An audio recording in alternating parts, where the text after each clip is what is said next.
BPL এর প্রথম 10টি আসরের আয় 15 কোটি টাকা, অথচ কেবল একাদশ আসরে অর্থাৎ শেষ যেই আসরটি হয়েছে সেটিতে টিকিট বিক্রি হয়েছে প্রায় 13 কোটি টাকার। রয়েছে আর্থিক 9-6-এর আরও অভিযোগ। বিশেষ করে প্রশ্ন উঠেছে তৃতীয় বিভাগ লিগের অনিয়ম দুর্নীতি নিয়ে। এসব সামনে রেখে বিসিবিতে অভিযান চালালো দুদক। সংগ্রহ করা হয়েছে বিভিন্ন নথিপত্র। এবার যাচাই বাছাই করে বিস্তারিত প্রতিবেদন তৈরি করবে সংস্থাটি।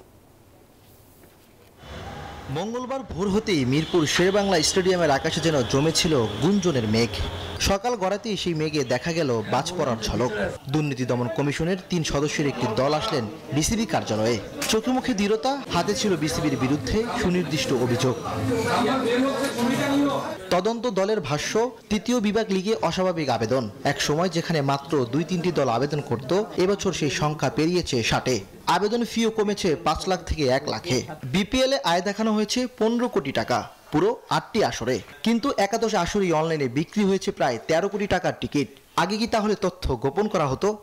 যখন নিজেরা দায়িত্ব নিল যে আমরাই টিকিট সেল করব, তখন 11তম আসরে আয় দেখানো হয়েছে প্রায় 13 কোটি টাকা, যেখানে 8 বছরে 15 কোটি টাকা, 1 বছরে 13 কোটি টাকা। এখানে হয়তোবা অ্যানোমালি কি থাকতে পারে সেটা আমরা রেকর্ডপত্র সংগ্রহ করছি। সেগুলো রেকর্ডপত্র পর্যালোচনা করে আমরা দেখব যে আসলে এটার প্রকৃত কারণ। অন্যদিকে মুজিব শতবর্ষ উপলক্ষে বরাদ্দ ছিল 15 কোটি টাকা, তবে খরচ দেখানো হয়েছে 25 কোটি, যেখানে প্রকৃতি ব্যয় ছিল 7 কোটি।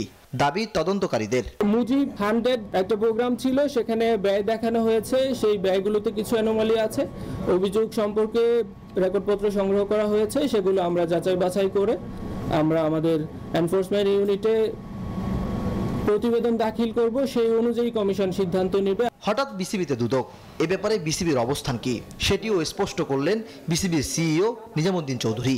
আমাদের কাছে এই সংক্রান্ত যে সমস্ত ইনফরমেশন বা যে সমস্ত তথ্য বা ডকুমেন্টস আছে, এগুলো আমরা চেয়েছেন। আমরা আমাদের রিলেভেন্ট ডিপার্টমেন্টকে বলেছি যে তথ্য বা উপাত্ত ওনারা চাচ্ছেন সেগুলো দিয়ে আমাদের সার্বিকভাবে সহযোগিতা করার জন্য। তদন্ত এখনো প্রাথমিক পর্যায়ে, তবে এই অভিযানে কিরঙ্গনে শুরু হলো বড় প্রশ্নের ঝড়। 2 অথবা 3টা টিম এখানে। ইমরান হোসেন, নিউজ 24, ঢাকা।